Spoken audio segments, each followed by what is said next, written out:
یہ شعر میرے نبی پہ فٹ آتا ہے کہ سارے اونٹوں میں جنگ شروع ہو گئی اور ہر ایک کا زور تھا میں ذبح ہو جاؤں میں ذبح ہو جاؤں. آپ نے 63 اونٹ ذبح فرمائے اور برشا پھینک دیا اور اپنی بیویوں کا حصہ اس میں نہیں رکھا. بیویوں کے لیے الگ قربانی کی, بیویوں بیگمات کے لیے الگ قربانی کی اور اپنے 63 اور 7 ہر اونٹ میں. اور پھر یہاں تک فرمایا کہ علی جو گوشت بنائے اس کو مزدوری گوشت میں سے نہیں دینی, میں الگ سے دوں گا, اس کا ہر ٹکڑا اللہ کے نام پہ جانا چاہیے. گوشت میں سے مزدوری بھی نہیں دی, الگ سے مزدوری دی. اور پھر فرمایا کہ آؤ بھائی جو لے جانا چاہتا ہے لے جائے. پھر فرمایا حضرت علی سے کہا ایک ایک بوٹی سارے اونٹوں سے لے لو اور ایک دیگ چڑھا دو. تو وہ ایک ایک بوٹی سارے اونٹوں سے لے کر دیگ چڑھائی. پھر آپ نے اس کے پکنے کا انتظار کیا. جب وہ تیار ہو گئی تو پھر آپ نے حضرت علی نے چند اور صحابہ نے مل کر اس کا گوشت کھایا, شوربہ پیا اور پھر اس کے بعد آپ طواف زیارت کے لیے تشریف لے گئے. تو آپ مالدار لوگوں قربانی کرنا دل کھول کے, ماڑے ماڑے جانور نہ تلاش کرنا, بھائی سستا کڑا لبدا ہے, اللہ کے نام پہ لگانا. جھگی پھونک تماشا ویک ہماری پنجابی کی مثال ہے, لگا تو صحیح پھر دیکھ آتا کیسے ہے واپس. ایک صحابی ہیں ابو الدحداح, ایک آیت اتری من ذا الذی یقرض اللہ قرضا حسنا یضاعف له اضعافا کثیرا.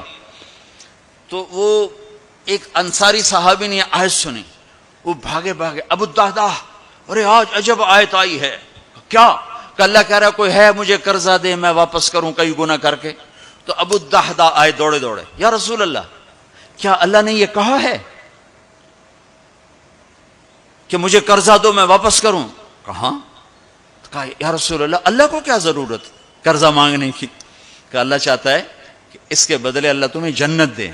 کہا اچھا اگر میں اللہ کے نام پہ دوں تو آپ وعدہ کرتے ہیں میری جنت کا؟ کہا ہاں وعدہ. کہ میری بیوی کی جنت کا؟ کہا ہاں وعدہ. کہ میرے بچوں کی جنت کا؟ کہا ابو الدحداح تو زیادہ ہی مانگتا جا رہا ہے, پر تیرے بچوں کا بھی. کہا یا رسول اللہ ہاتھ بڑھائیں, میرے 2 باغ ہیں دونوں اللہ کے نام پہ صدقہ. ہم کہا نہیں ایک دے دو, ایک رکھ لو, ایک بچوں کے لیے رکھو ایک اللہ کے نام پہ دو. کہا اچھا پھر میرا وہ باغ جس میں 600 کھجوریں ہیں وہ میں نے اللہ کو دے دیا. ہم کہا ٹھیک ہے جا تو تیرے بچے تیری بیوی جاؤ جنت. انہوں نے وہاں سے دوڑ لگائی اور باغ میں نہیں گئے, باہر کھڑے ہو گئے کہ کہیں اندر جا کے نیت نہ بدل جائے. جیسے یعنی لوگ سودے سے پھرتے ہیں, دوڑم سارے لٹو بنے ہوئے, 4 پیسے اوپر گیا سودے سے پھر گئے, 4 پیسے نیچے گیا سودے سے پھر گئے. جیسے ایمان اور زبان کا بول کوئی چیز ہی نہیں. پیسہ ہی خدا بناؤں بھائی, پیسے کے پیچھے ہی ایمان بھی بک رہا ہے, عزت بھی بک رہی ہے, غیرت بھی بک رہی ہے. میرے نبی نے فرمایا میرا امتی ہر گناہ کر سکتا ہے, ایک جھوٹ نہیں بول سکتا, ایک دھوکہ نہیں دے سکتا. سارا کراچی جھوٹ اور دھوکے کا.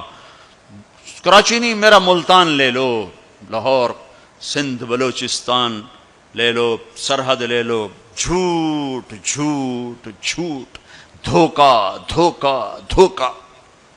میرا امتی ہر گناہ کر سکتا ہے, جھوٹ نہیں بول سکتا, دھوکہ نہیں دے سکتا. ساری تجارت سارا سب کچھ اس پہ آ چکا. تو آپ باہر کھڑے ہو گئے, کہنے گئے ام الدحداح بیوی کو بلایا. کہا کیا ہوا؟ کہ باہر آؤ باہر آؤ باہر آؤ. کیوں؟ کہ باغ اللہ کو دے دیا. اچھا اس کے بدلے میں تیری میری بچوں کی جنت پکی ہو گئی. ان کا ربح البیع ربح البیع, مبارک ہو مبارک ہو, بڑا اچھا سودا کیا بڑا اچھا سودا کیا بڑا اچھا سودا کیا. تو بھائیو گن گن کے رکھنے کے شوق نہ کرو, لگانے کا شوق رکھو. اپنے اوپر بھی لگاؤ, اللہ روکتا نہیں. کماؤ حلال, حرام نہ ہو, جھوٹ نہ ہو, سود نہ ہو, خیانت نہ ہو, جوا نہ ہو, سٹا نہ ہو, ذخیرہ اندوزی نہ ہو. تم سارے تاجر, کراچی کے نہیں پورے پاکستان کے تاجر عبد الرحمن بن عوف کی جیب میں آ جاؤ گے. جیب میں عبد الرحمن بن عوف رضی اللہ عنہ جو 10 بڑے صحابہ میں ایک, آپ نے کہا ابو بکر جنتی, عمر جنتی, عثمان جنتی, علی جنتی, زبیر جنتی, طلحہ جنتی, سعد بن ابی وقاص جنتی, عبد الرحمن بن عوف جنتی, عبد الرحمن بن عوف, ابو عبیدہ بن جراح جنتی, سعید بن زید جنتی. یہ 10 ٹاپ 10 صحابہ ہیں، ان میں ایک عبد الرحمن ہے. جب ان کا انتقال ہوا تو 3 ارب 10 کروڑ 20 لاکھ دینار، اے کاغذ دے نوٹ نہیں، تو انہوں کہ میں بے وقوف بنا چھڑا سارے نے. کاغذ چاہ کر ٹورے ودن، کوئی سیٹ صاحب، کوئی میاں صاحب، کوئی شیخ صاحب، وہ نیرا کاغذ ہی کاغذ. انہوں کاغذ بھی واپس لے کے پلاسٹک دے چھڑے ہے.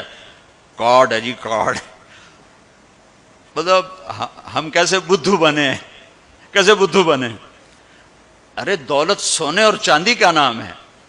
یہ کاغذ پہ ڈالر باڑے چلے جاؤ، ڈالر بھی لے لو، پاؤنڈ بھی لے لو، جو جتنے مرضی باڑے چو لے لو. تمہیں بے وقوف بنایا ہے دنیا کے بنیوں نے. تمہیں کاغذ پکڑا دیا، تم سے جائیدادیں لے لی،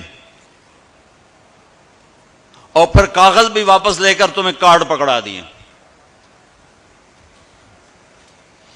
وہ فن لینڈ سے واپسی ہو رہی تھی تو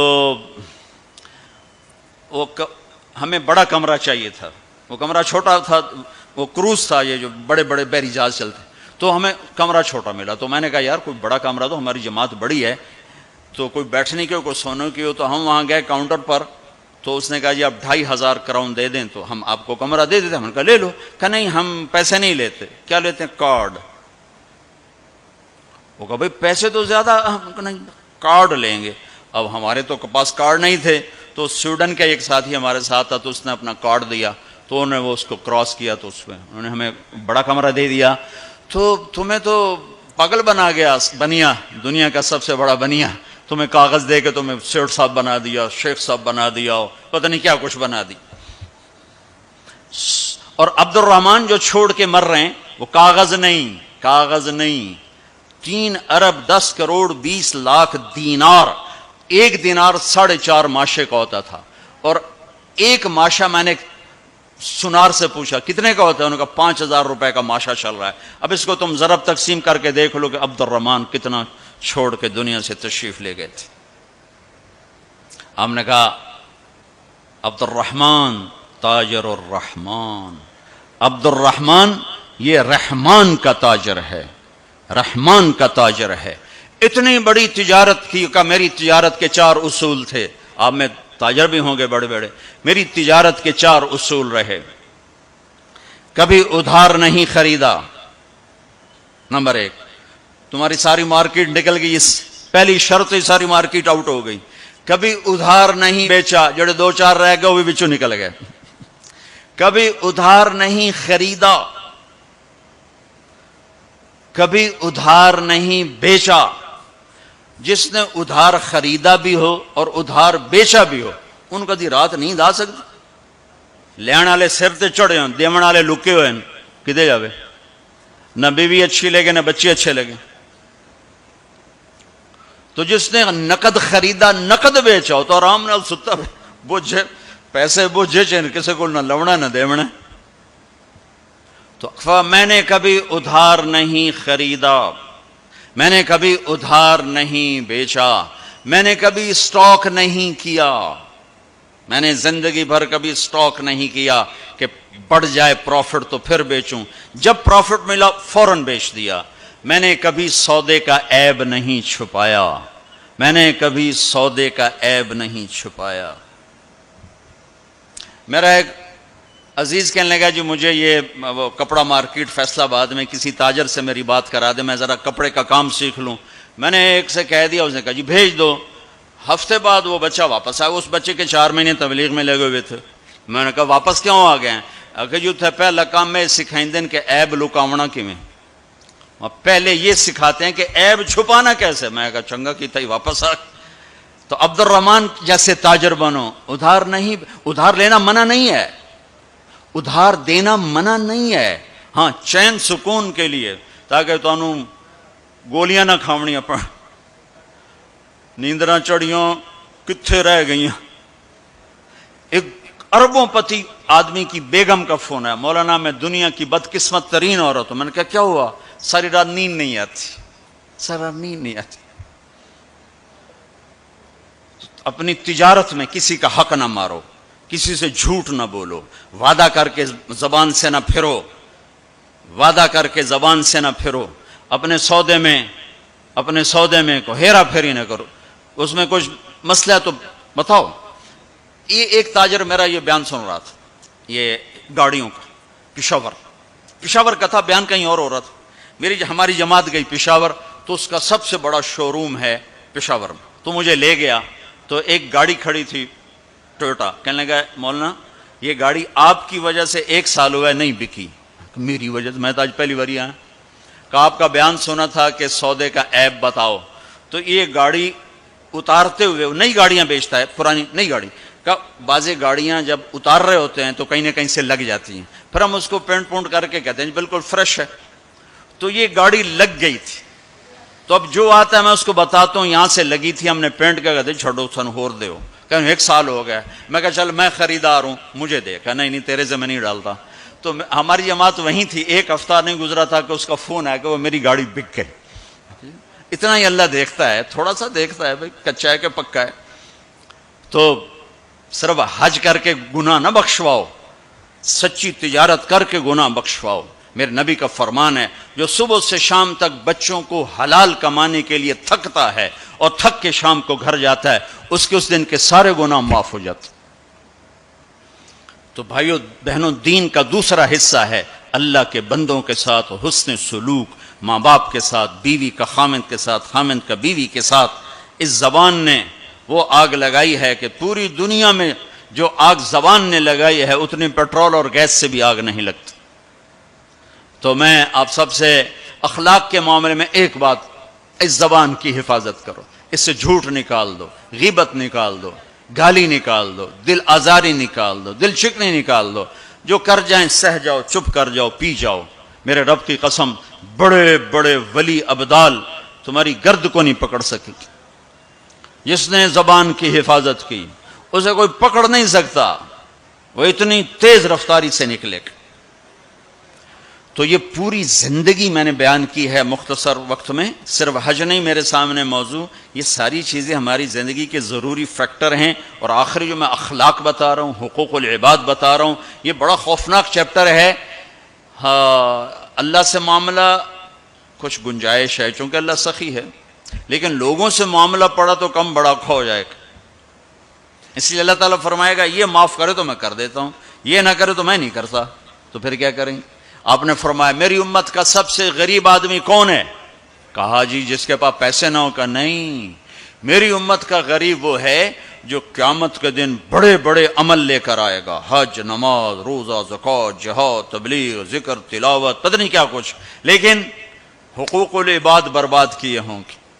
کسی کو گالی دی، کسی کو تھپڑ مارا، کسی کی زمین دبائی، کسی کا گھر دبایا، کسی کے خلاف جھوٹا کیس کیا، جھوٹی گواہی دی، نوکر کو مارا، نوکرانی کو مارا. وہ سارے آ جائیں گے، یا اللہ ہمارا حق، کہہ کہ اتنی نمازیں دے دو، اتنے روزے دے دو، اتنے عمرے دے دو، اتنے حج دے دو، اتنا ذکر دے دو، اتنی تلاوت دے دو. وہ مائنس ہوتے ہوتے ہوتے ہوتے ہوتے وہ زیرو ہو جائے گا. ابھی حقدار باقی ہوں گے. تو پھر اللہ تعالیٰ فرمائے گا ان کے گناہ اس کے سر پہ ڈالو. ساری زندگی زنا نہیں کیا اور لوگوں کے زنا سر پہ پڑ رہے، ساری زندگی شراب نہیں پی، لوگوں کی شراب سر پہ پڑ رہے، ساری زندگی جوا نہیں کھیلا، لوگوں کے جوئے سر پہ پڑ رہے. اور آپ نے فرمایا کہ ساری زندگی کی عبادتیں کھو کر اور لوگوں کے گناہ سر پہ لے کر یہ جہنم میں جا کے گرے گا. یہ میری امت کا غریب ہے. تو اپنے اخلاق بھی بھائیو بہنوں ٹھیک کرو، اور یہ ایک زبان ٹھیک کر لو تو سارے اخلاق ٹھیک ہو جائیں.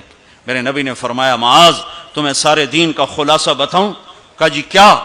مجھے دیکھنا، پچھلے بھی ذرا نظر اٹھا کے مجھے دیکھنا. معاذ تمہیں سارے دین کا خلاصہ بتاؤں؟ انہوں نے کہا جی کیا تھا؟ انہوں نے کہا یہ ہے. تم بھی دیکھ لو بھائی،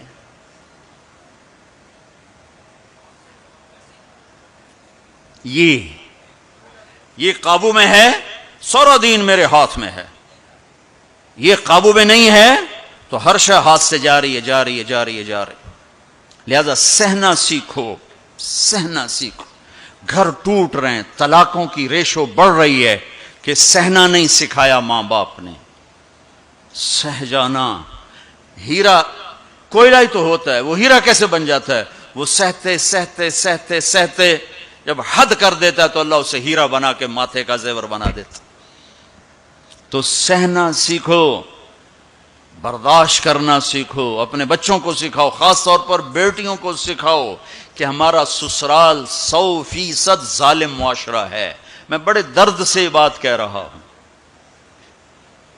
کہ چاہے وہ دیندار لوگ ہیں چاہے دنیا دار لوگ ہیں، سسرال کا ظلم ایک عجب داستان۔ لوگ بھتہ خوری کو، ہاں بھتہ خوری ظلم ہے اور ڈاکہ ظلم ہے، قتل ظلم ہے، یہ جو ظاہری ظلم نظر آتے ہیں۔ ایک ظلم وہ ہے جو میں سنتا ہوں، جب کوئی آدمی دین میں شہرت کر لیتا تو پھر لوگوں اپنے مسائل، حضرت یہ ہو گیا کوئی بتا دیں، حضرت یہ ہو گیا کوئی بتا دیں، تو بچیوں کے آنسو اور ان کی ہچکیاں سن سن میرا تو کلیجہ ہی جل کے رہ گیا کہ جو سسرال میں ظلم ہو رہا ہے اسے کہاں سے تولو گے؟ ایک عورت جب ماں ہوتی ہے تو ایک سراپا رحمت ہوتی ہے، وہی عورت جب ساس بنتی ہے تو سر سے لے کر پاؤں تک وہ ایک آگ بن جاتی ہے، پتہ نہیں کیوں۔ تو اپنی بچیوں کو صبر سکھاؤ، یہ بھی سکھاؤ کہ بیٹی بس زبان بند رکھنا، سہ جانا، نہ کر لبوں کو سی، عشق ہے دل لگی نہیں، سینے پہ تیر کھائے جا، آگے قدم بڑھائے جا۔ آگے بڑھنے کا راستہ ہے، زبان سی لو، لب سی لو، زبان تالو سے لگا لو اور لوگوں کے سہتے جاؤ سہتے جاؤ۔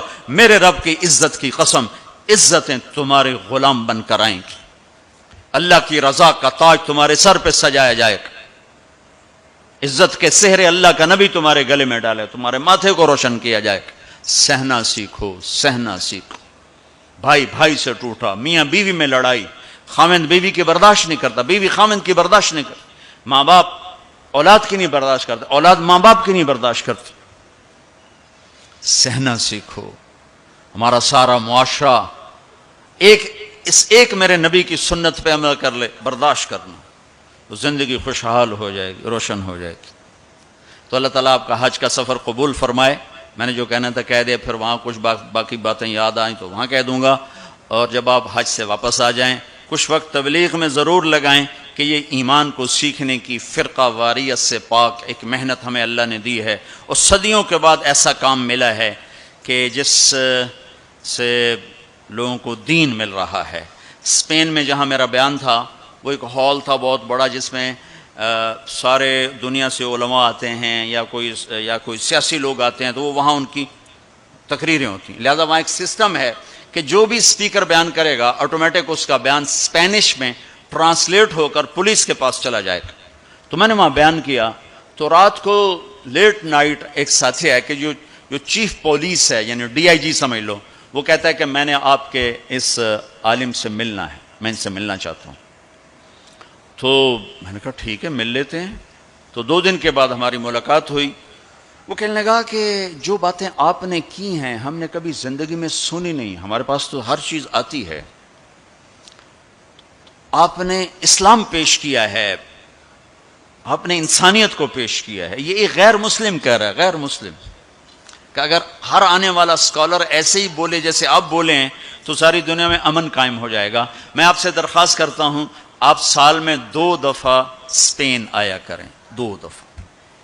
میں کہا بھائی ذمہ داراں دا بو جاوے لوندا ایڈے میرے کو ٹکٹ فالتو کوئی نہیں، یہ تو تمہیں سنا رہا ہوں۔ میں نے کہا اچھا جی میں انشاءاللہ آیا کروں گا، سال میں 2 دفعہ۔ کہ آپ سال میں 2 دفعہ آئیں۔ آپ کی باتوں کی صرف مسلمانوں کو ضرورت نہیں ہے، ہماری قوم کو بھی ضرورت ہے جو باتیں آپ نے کی۔ تو میں نے کیا بیان کیا؟ اخلاق، یہ جو آپ سے بیان کر رہا ہوں۔ عبادات تو وہ سمجھتے نہیں، میں نے نماز کی بات کیوں نہیں کیا خبر، لیکن جب میں اخلاق کو بولا، ماں کے ساتھ کیا کرنا ہے، بیوی کے ساتھ کیا کرنا ہے، باپ کے ساتھ، بہن کے ساتھ، بھائیوں کے ساتھ، بچوں کے ساتھ، پڑوسیوں کے ساتھ، تو وہ ہل کے رہ گئے۔ 1.25 گھنٹہ میرے پاس بیٹھا ہے۔ تو میں نے ساتھیوں سے کہا کہ چھوٹے چھوٹے گفٹ لانا، ان کو دیں گے۔ جب وہ مجلس ختم ہوئی تو میں نے وہ تھے، یہ اپنا خوشبو تھی، تو میں نے کہا ہمارے نبی کی سنت تھی جب کوئی اہم لوگ آتے تھے تو آپ ان کو ہدیہ دیتے تھے، تو میں اپنے نبی کی سنت میں آپ کو یہ گفٹ کرتا ہوں۔ تو تینوں کھڑے ہو گئے، انہوں نے کھڑے ہو کر وہ مجھ سے وصول کیے۔ اور پھر جب وہ گئے تو میرے سامنے نہیں، دوسرے سے کہا کہ ہم اور بھی مسلم اسکالر سے ملے ہیں، ہمیں کسی نے اتنی عزت نہیں دی جتنی آپ کے اس ساتھی نے دی ہے۔ تبلیغ والوں نے ہمیں سکھایا کہ سب کو عزت، نفرتیں سوائے تباہی کے اور کچھ نہیں دیتی۔ تو ایک دوسرے سے محبت کرنا سیکھو، ایک دوسرے سے جڑ کے چلنا سیکھو۔ یہ تبلیغ نے ہمیں ایک پلیٹ فارم دیا ہے، جب اللہ آپ کو موقع دے تبلیغ میں وقت۔ درس قرآن